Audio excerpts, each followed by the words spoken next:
Ibu bapak sekalian, teman-teman advokat Indonesia, Pak Prabowo yang saya hormati, Rosan dan hadirin sekalian yang saya muliakan.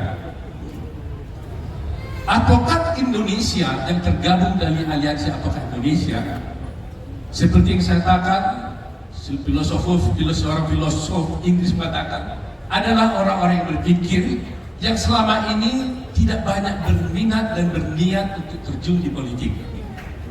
Mereka selalu berpikir hanya soal bisnis, bagaimana berperkara, dapat uang dan sebagainya.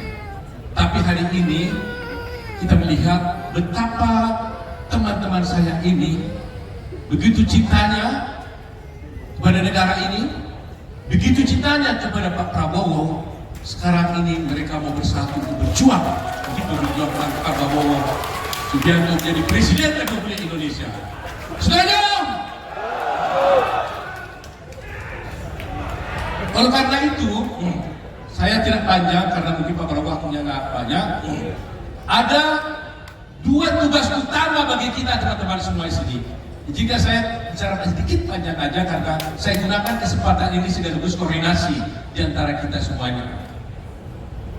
Pemilu sebenarnya kalau menurut para survei yang ada di luar negeri sebenarnya sudah selesai.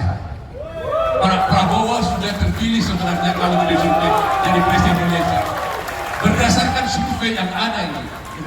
Tapi mekanisme pemilu tentunya harus dijalankan. Nah, oleh karena itu, teman-teman advokat ini kita harus bekerja dua hal. Pra pemilu dan masa pemilu, dan setelah Pak Prabowo menjadi presiden, itu menjadi dua tugas kita.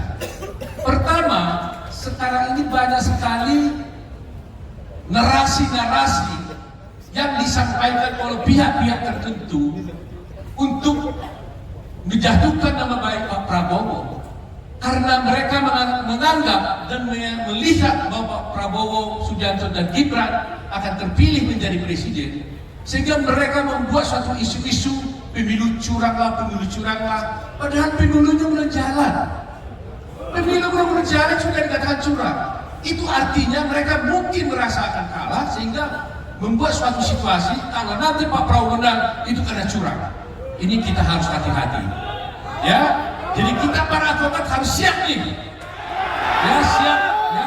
Karena dari sekarang kita mengumpulkan semua data di semua cabang-cabang kita. Saya tidak berharap akan ada sengketa pemilu, tapi bila mana ada, seluruh advokat Indonesia sudah harus siap untuk bersatu menjaga. Ya, itu tugas pertama kita, menjaga, mengawal hal-hal itu. Kedua, pasca kemenangan belum tentu juga nyaman. Siapa tahu dengan narasi dan tadi ada hal-hal yang tidak kita inginkan.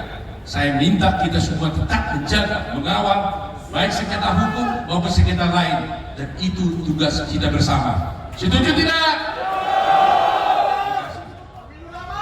Ketiga, saya ingin sampaikan hal yang penting. Mumpung kita bertemu di sini supaya kita satu pikiran. Terakhir ini kita lihat serangan kepada Pak Prabowo karena dia akan menang begitu banyak. Tapi serangan itu tidak berhasil karena begitu tangguhnya pemimpin kita ini Pak Prabowo ini, ya, tidak berhasil. Sekarang serangan itu dipindahkan dengan sasaran antara kepada Pak Jokowi yang betul-betul tentunya pastilah mendukung Pak Prabowo, kita yakin itu. Nah, oleh karena serangan diserahkan pada Pak Prabowo, pada Pak Jokowi untuk supaya Pak Jokowi tergradasi namanya sehingga dukungan Pak Prabowo menjadi berkurang. Serangan-serangan ini serangan-serangan palsu dan sifatnya adalah tidak sesuai dengan hukum. Pertama yang dilakukan, kita ahli hukum.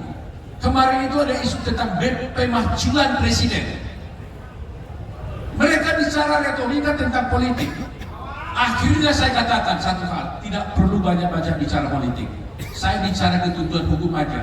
Barang siapa melakukan perbuatan jahat, bermaksud menggulingkan pemerintahan yang sah, itu adalah makar. Saya katakan demikian.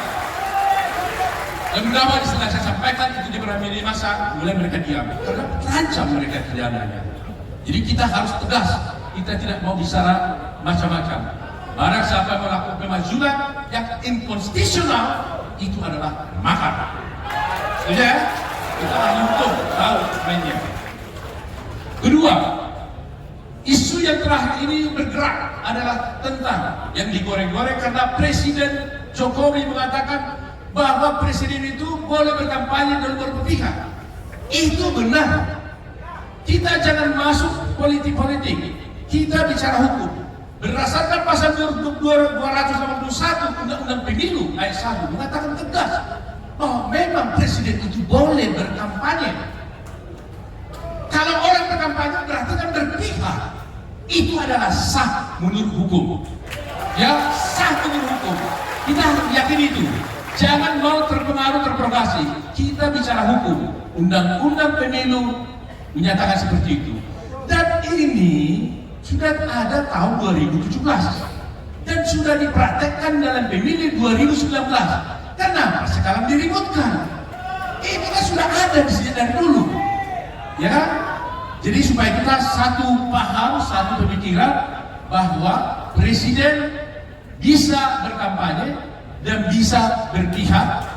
Memang ada syaratnya, yaitu cuti dan tidak boleh menggunakan fasilitas negara. Tetapi dia boleh berkampanye dan dia boleh berpihak. Dan kita yakini pasti sama dengan kita juga mendukung dan berpihak kepada Pak Prabowo Subianto.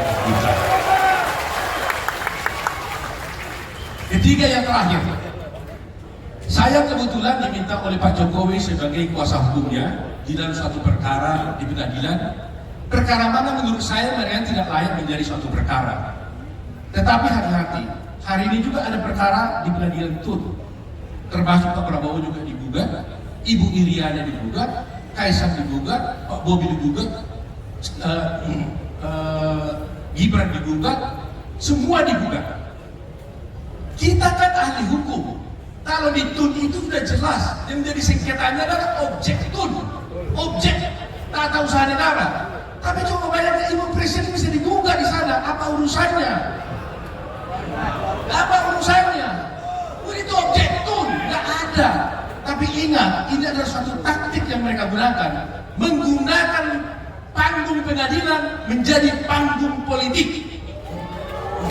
Karena dengan masuk gugatan di pengadilan, dia menggunakan narasi-narasi yang bisa berlindung di balik itu. Nah, oleh karena itu, kita harus siap melawannya itu. Kami dengan tim sudah siap melawannya. Kemarin juga dengan Pak Jokowi saya bertemu bersekian ini, dan kita siap menghadapi itu karena dia akan banyak melakukan gugatan-gugatan. Di pengadilan Jakarta Pusat ada 4, gitu ada berapa. Semuanya itu kita tahu gugatan itu omong kosong, baseless, ya, tidak punya dasar hukum, tapi bisa digunakan sebagai narasi-narasi untuk bisa menjelek-jelekan calon paslon nomor 2. Tapi kita tidak khawatir. Ada satu pemimpin partai mengatakan dia siapkan pengacara katanya. Saya terharap dalam hati saya, kenapa mereka harus siapkan pengacara? Kita lebih banyak secara kuantitas, kita lebih berkualitas juga dari mereka. Kita punya 1.000 orang. Kita di sini banyak dokter, profesor dan sebagainya. Kita tidak akan takut dengan itu.